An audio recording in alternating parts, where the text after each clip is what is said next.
All right, here's some 3-3 action, which is equations and geometric figures. I have them all written here. I think the ones that you really need to focus on. P stands for perimeter. Let me outline a couple things here.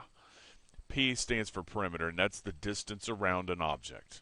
Okay, distance around. That's always measured. Perimeter is always measured in like feet, inches, and miles and yards and so on, not square units. Area is measured in square units.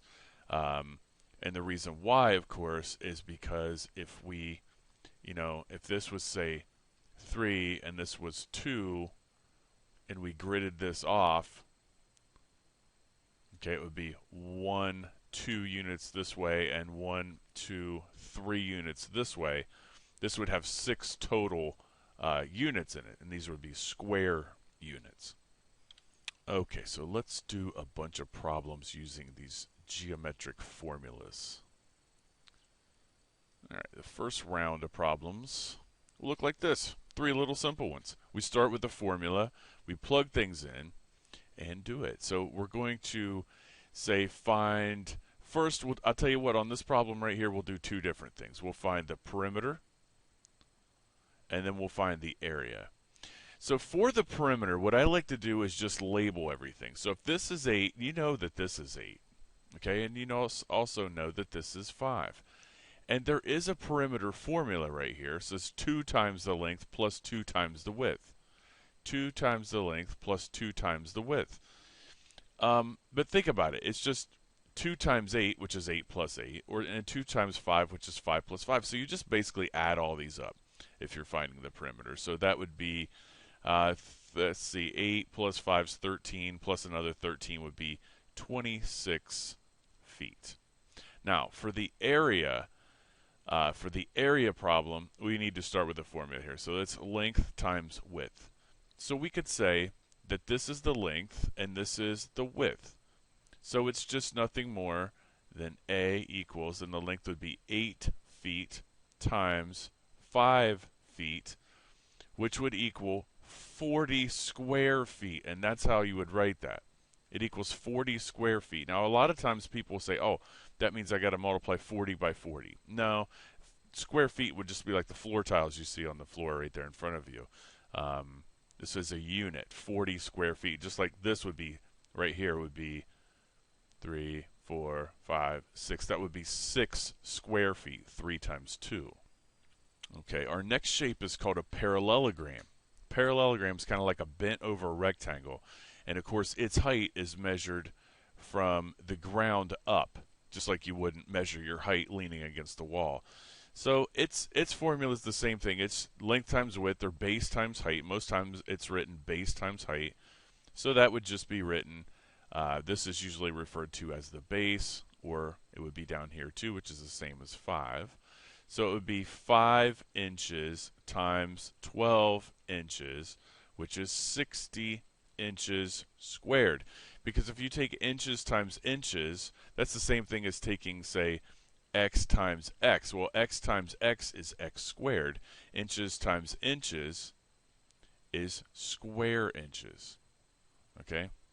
So 60 square inches. Now, for volume, volume is length times width times height of a cube like this, or of a rectangular prism, it's called. And it's going to be 3-dimensional. And this is going to be what's called cubic inches, because volume is measured in cubic units. So if we write the length, and it doesn't really matter how you label this. This could be the length here, and this could be the width, and this is usually the height here. It's going to be, and if that's the case, 4 inches times 6 inches times 2 inches. And that would simply be 4 times 6 times 2 is 24 times 2 is 48 inches cubed. Again, because we have inches times inches times inches, and that's inches cubed.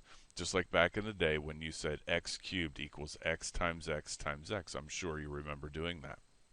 That's the whole point. All right, so let's get rid of these and do some different ones.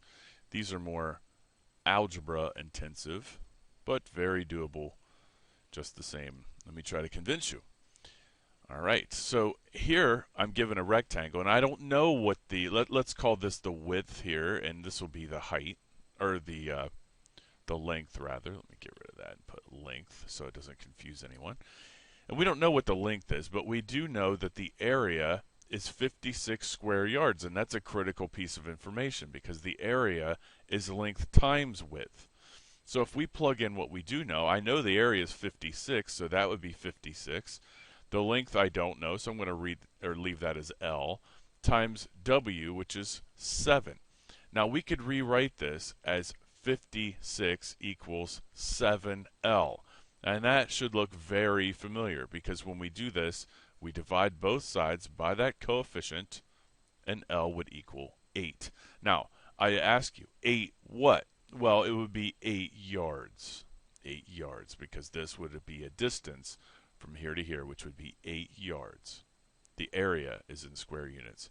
The length of that would be 8 yards.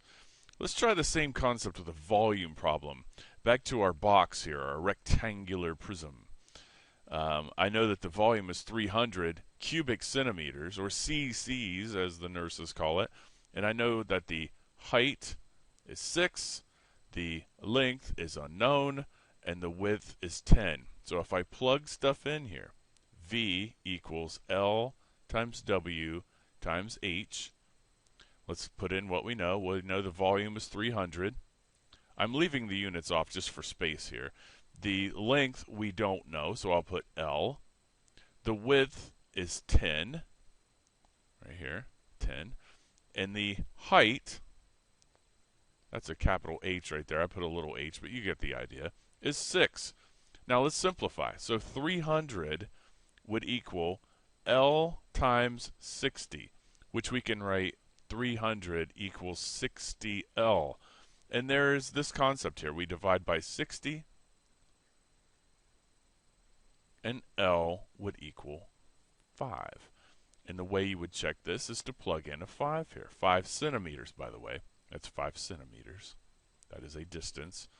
And 6 times 5 times 10 should equal 300. And you can see that it does. 30 times 10 is 300. Have a good one.